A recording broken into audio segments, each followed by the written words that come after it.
With 18,000 police officers guarding the summit, these protesters rode their luck and tried to grab the attention of the leaders, urging the G7 to do everything possible to stop the war in Ukraine. They're talking about the war, the destruction of the world, the climate catastrophe, and we want to show our protest. Inside the castle, Ukrainian President Zelenskyy, invited to attend via video link, was asking for more weapons, telling the G7 leaders he wanted the war to be over before winter. For their part, the United States announced it would send new advanced air defense systems to Ukraine. While G7 leaders discussed increasing military firepower, NATO chief Jens Stoltenberg in Brussels announced a large expansion of battle-ready troops. We will strengthen our forward defenses. We will enhance our battle groups in the eastern part of the alliance up to brigade levels.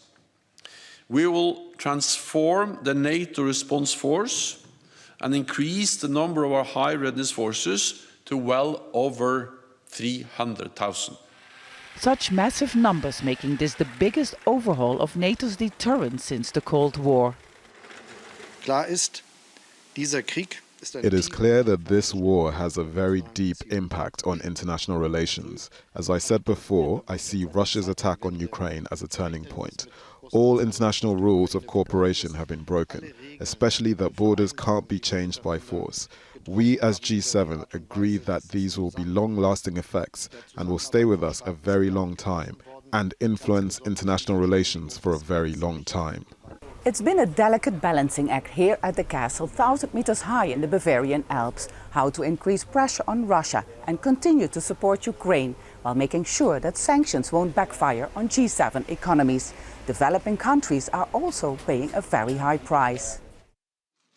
Indonesian President Joko Widodo, invited as one of the guests to the summit, urged the G7 to find a solution to the food crisis hitting developing nations as a result of the war. Together with UN Secretary-General Antonio Guterres, leaders discussed ways to lift the blockade of Ukrainian food stocks.